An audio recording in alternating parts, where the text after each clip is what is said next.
This program is proudly sponsored by Nick Economou, personal injury lawyers.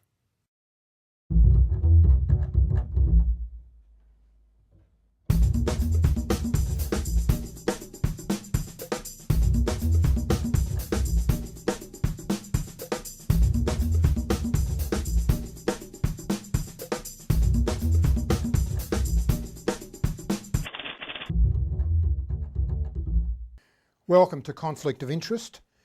This is Greg Barnes, I'm Peter Farris, and our guest this evening will be Nick Economou from Monash University. The topic, the Labor Party. Greg, this is my theory, that 10 months ago when Rudd got in so comprehensively, we had Labor governments then federally in every state and every territory. And people were feeling, I thought, that this was the beginning of a new era, cooperative federalism, Labor running the entire country. Now, with the loss of government in Western Australia, the total collapse in New South Wales, the one-seat victory to Labor in the Northern Territory, that rather, looking back, it now rather seems that was the high tide for Labor and the tide's going out. What do you think? Well, I think to some extent that's right, and it's right probably not so much because of Rudd, but because of the fact that the political cycle is beginning to turn again.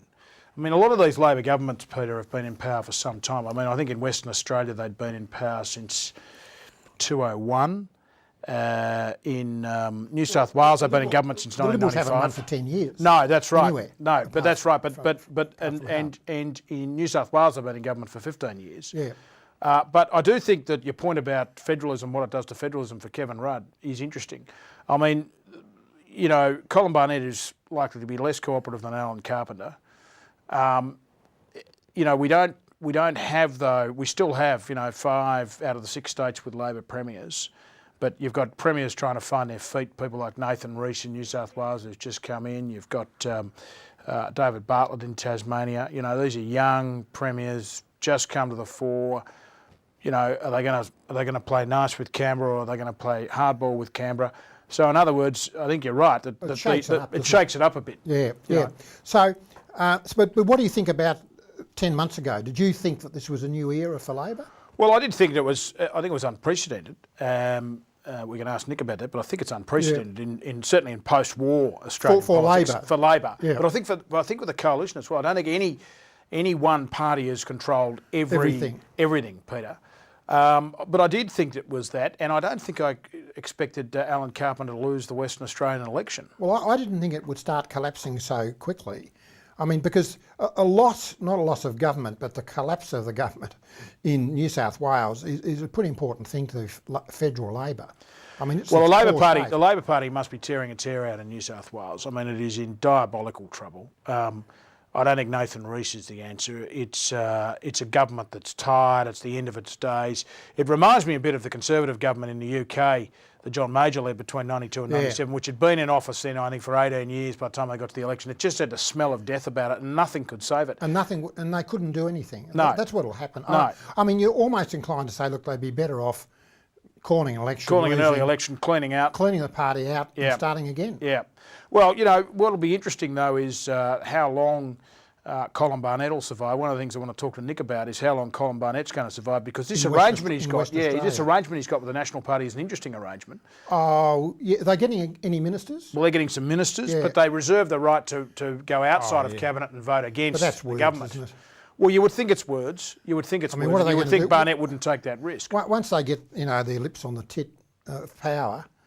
Was only like white cars to keep these blokes focused. Absolutely, and a big staff. And I remember a former minister, minister that 3 bags full minister. Yeah, I remember a former very senior public servant in the state government once said to me, Peter, when I asked him what the philosophy of that particular government was, he said white cars.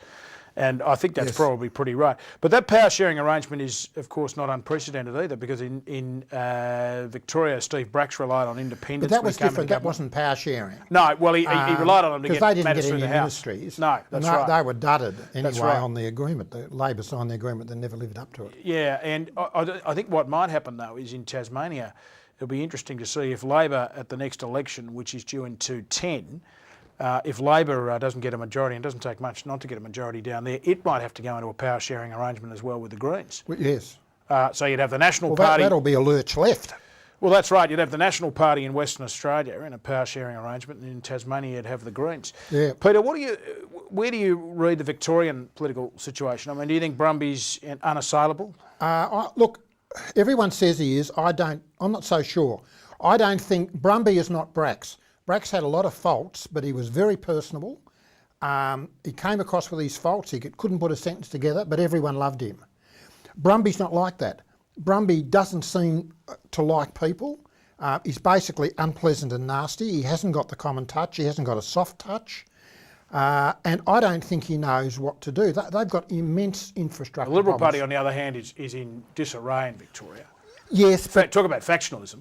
you can still get. I think you can still get in disarray when they get to the point where they can't be bothered having the Labor Party in any longer. I think it might get to the point that the public might rather have value than the Labor Party. So if there's the other thing is the timetable of elections, which is coming up. I think the timetable reads at the moment, we've had Western Australia, we've had the Northern Territory. I'll ask Nick about this, but I think the next up is Queensland.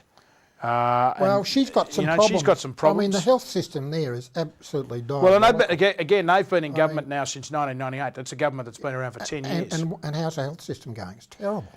Yeah, well, I mean, I think one and that's a disaster common after problem. That's a common problem for governments around Australia. But that's the sort of thing that can turn governments out. Yeah. So, and given... So if Kevin Rudd at the next election, which he faces in, 2010, might be facing quite a different scenario to that which he's facing today, or faced in 2007. Exactly. I think it destabilises Labor's position across the country, and I think that will impact on Rudd. Yeah. I think this, and I'm still particularly concerned that New South Wales is going so badly. As I said, it's almost the worst thing that they remain in government, because they can... Well, it's a bit like the Victorian government in the early 1990s, the last years of Kane and Kerner, it was just diabolical. Peter, we've got to go to a break. When we come back, we'll be talking to Monash University's Nick Economou, who's one of Australia's leading experts on and commentators on politics, and probably well known to many of our viewers. And he'll be talking about the Labor Party and the sorts of issues we've just raised, how Labor's going to fare over the next few years around Australia.